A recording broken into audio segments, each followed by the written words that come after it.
ये बात आपको छोटी जरूर लगती होगी, लेकिन बहुत मार्मिक है कि जब भी देश पर कोई बड़ा या छोटा संकट आता है तो सबसे ज्यादा मुसीबत में किसान ही होते हैं।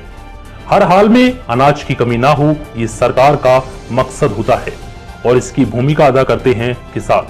किसान भी पूरी कोशिश करते हैं कि वो आप और हम तक अनाज को पहुंचा सके, जिससे हम जिंदा रहें और हमारे सहारे किसानों की भी रोजी रोटी चलती रहे। लेकिन जिस अनाज से पूरे देश का पेट भरता है, मुश्किल वक्त में वही अन्नदाता मुसीबत में क्यों पड़ जाते हैं। कोरोना संकट के बीच बदहाल किसानों के मन में अब टिड्डियों के तांडव का खौफ है, जो उनकी फसलों को मिनटों में तबाह कर रही हैं। कोरोना से सबसे ज्यादा प्रभावित राज्य महाराष्ट्र में अब टिड्डियों के झुंड ने तांडव मचा रखा है। राजस्थान, गुजरात, मध्य प्रदेश और हरियाणा के बाद अब महाराष्ट्र, उत्तर प्रदेश और पंजाब में रेगिस्तानी टिड्डी का दल बड़े पैमाने पर फसलों को नष्ट कर रहे हैं।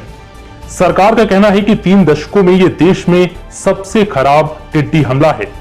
कृषि मंत्रालय के सूत्रों ने बताया कि राजस्थान के 20, मध्य प्रदेश में 9, गुजरात में 2 और उत्तर प्रदेश और पंजाब में एक जिलों के 47,000 हेक्टेयर से अधिक क्षेत्र में फैले 303 स्थानों पर टिड्डी रोकथाम के उपाय और छिड़काव अभियान चलाए गए हैं। सरकार विशेष छिड़काव मशीनों का उपयोग कर रही है और नजर रखने के लिए 11 नियंत्रण कक्ष स्थापित किए हैं।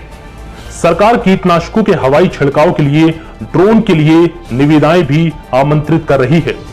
पंजाब के डायरेक्टर एग्रीकल्चर सावंत कुमार एरी ने कहा है कि पंजाब को भी हाई अलर्ट पर रखा गया है और हर जिले में नियंत्रण कक्ष स्थापित किए गए हैं और किसानों को टिड्डियों की किसी भी गतिविधि की रिपोर्ट करने को कहा है।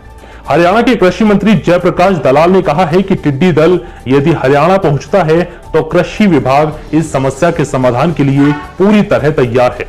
बता दें कि अलग अलग राज्यों में टिड्डियों के हमले से 1,25,000 एकड़ खेतों को नुकसान पहुंचा है। 4 करोड़ टिड्डियों का दल 35,000 लोगों के हिस्से का अनाज खा सकता है। मध्य प्रदेश के कृषि मंत्री कमल पटेल ने कहा है कि हमने मीटिंग में राज्य को हाई अलर्ट पर रहने को कहा है। साथ ही भारत सरकार ने भी इन राज्यों को हाई अलर्ट किया है। फायर गाड़ियों से स्प्रे करके 70% तक टिड्डियों का सफाया कर दिया गया है। जिन किसानों को नुकसान हुआ है उन्हें मुआवजा देकर क्षतिपूर्ति की जाएगी। फिलहाल इस वीडियो में इतना ही। नमस्कार।